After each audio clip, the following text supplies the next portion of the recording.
Hello, everyone. I'm sure you've all seen the Harry Potter movies or read the books, but do you know the real story behind them?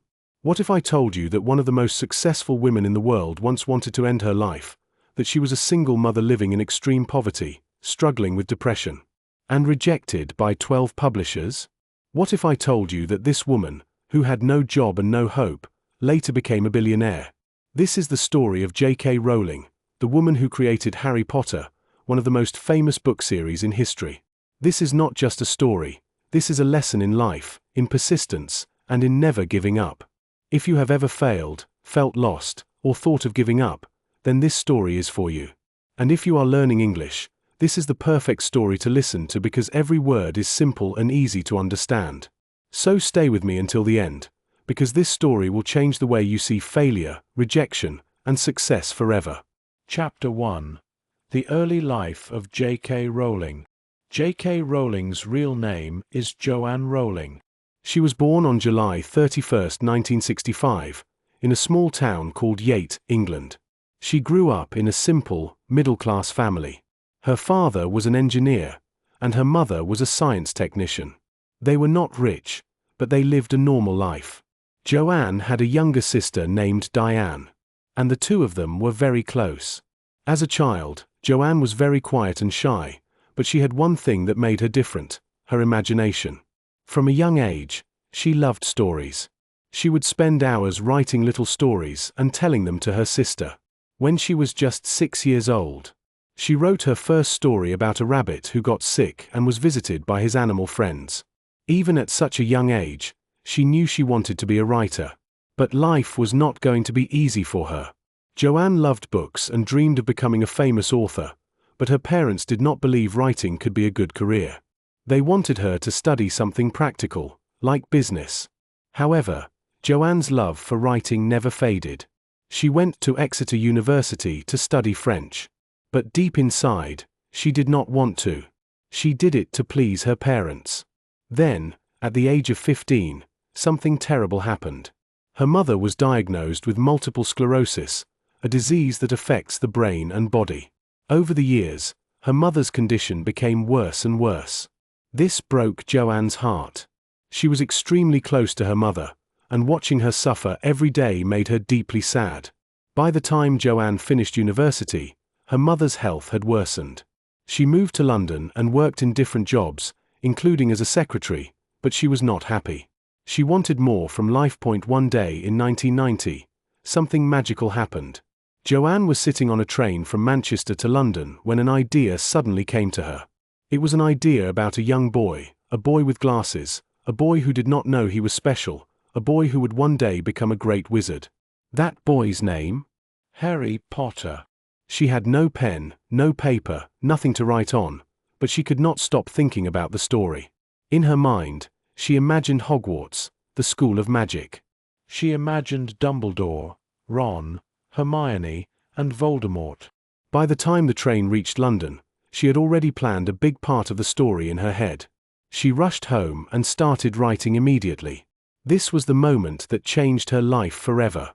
Just as Joanne started writing Harry Potter, something terrible happened. Her mother, the person she loved the most, passed away in December 1990. She was completely heartbroken. She had not even told her mother about Harry Potter. The pain of losing her mother was unbearable. To escape, she moved to Portugal in 1991 to teach English. She thought a new country would help her forget the pain. While living in Portugal, she met a man named Jorge Errants, and they got married. Soon, they had a baby girl named Jessica. But this marriage was not happy. Her husband was abusive. He would fight with her all the time. After just 1 year of marriage, they got divorced. Now, she was a single mother, alone in a foreign country, with no money, no job, and a small baby to take care of. She had nothing. In 1993, she returned to Scotland, her home country. She had no house, no job, and no help. She was so poor that she had to live on government benefits, which means the government gave her money just to survive. She could not afford food. She could not afford heat. She was completely broke. She suffered from severe depression and even thought about ending her life. She felt like a complete failure. But she had one thing left, her dream. Even in her darkest times, she continued writing Harry Potter. She would go to small cafes with her baby and write for hours. Even though she had no idea if anyone would ever read her book. She just kept writing. She had no money, she had no job, but she had a story, and she was not going to give up. J.K. Rowling had written her first Harry Potter book, but her journey was far from over. She had no money. She had no support. She was living on government aid, struggling to feed her baby.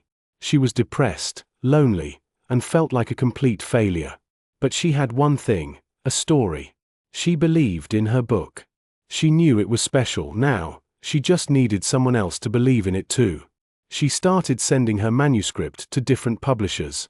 She believed it wouldn't take long. After all, she had worked so hard, and she had a great story.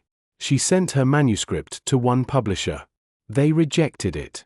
She told herself, "It's okay, this happens to many writers." She sent it to another publisher. They rejected it too, then another and another and another. Every time she opened a rejection letter, her heart sank. Each time, she thought, maybe this is the one. But each time, she was disappointed. She started doubting herself. Maybe my book isn't good enough. Maybe I'm not meant to be a writer. She was already at her lowest point in life. No money, no job, no support, and now, rejection after rejection. Most people would have given up. But she didn't. She kept sending her manuscript until she had received 12 rejections. 12 different publishers told her this book won't sell. Children won't like it. It's too long. Magic stories don't work anymore. They all said no. For most people, 12 rejections would mean the end of the road. But for J.K. Rowling, it was just the beginning.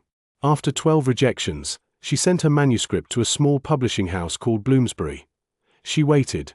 Days passed, then weeks. One day, she received a letter. She opened it slowly, expecting another rejection. But this time, it was different. Bloomsbury liked the book. They saw something special in Harry Potter. But they were still unsure. The chairman of Bloomsbury, Nigel Newton, took the first few chapters home that night. He gave them to his 8-year-old daughter, Alice, to read. She loved the story. She finished the first chapter and begged for more. The next day, she told her father, "This is the best book I've ever read. You have to publish it." That was it. A little girl's love for the story convinced Bloomsbury to give J.K. Rowling a chance. They offered her a deal, but it was small.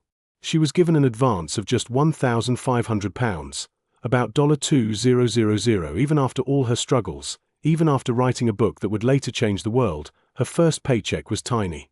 But she didn't care. She had finally done it. Her book was going to be published.